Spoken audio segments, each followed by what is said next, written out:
আমি মনে করি হাসান আব্দুল্লাহ অত্যন্ত সাহসী। আমি মাঝে মধ্যে তাদের ওই জুলাই আগস্টের সময়ের ক্লিপগুলো দেখি এবং পুলিশকে যেভাবে বলছে এটা আমাদের ক্যাম্পাস, আপনি চলে যান, আমি থাকবো। আমি ওই হাসান আব্দুল্লাহকে আর পাচ্ছি না। আর্মি নিয়ে ভয়াবহ মন্তব্য করেছে। ওরা বয়স অনেক ছোট এবং এটা তাদের প্রথম পলিটিক্যাল মুভমেন্ট। তাদের জীবনে 5-6টা মুভমেন্ট হওয়ার পর একটা রাজনীতিবিদ তৈরি হয়। একটা রাজনীতিবিদ তৈরিতে অনেক সময় লাগে। আর কোন রাজনীতিবিদের বিষয়ে স্বৈরাচার আছে এটা বোঝা খুব মুশকিল। স্বৈরাচার হওয়ার সুযোগ না পেলে বোঝা যায় না কে স্বৈরাচার। সুযোগের অভাবে অনেক লোক সৎ থাকে না, ঘুষ খাওয়ার সুযোগ নেই সৎ। ক্ষমতা যখন আসে তখন বোঝা যায়। টিআর কাবিটা আসলে বোঝা যাবে সে কমচোর কিনা। সে সারা জীবন সৎ, কারণ সে সুযোগই পায়নি। তো রাজনীতিবিদ হওয়ার প্রথম ধাপ হচ্ছে আমার কোনো ক্ষমতা নাই, আমি ক্ষমতাহীন, এইভাবে নিজেকে তৈরি করা।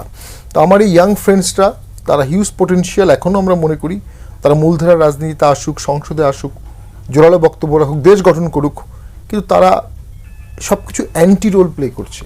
অ্যান্টি জাতীয় পার্টি, অ্যান্টি সেনাবাহিনী, anti part of BNP, anti BNP বিভিন্ন পকেট, অ্যান্টি রুমিন ফারানা।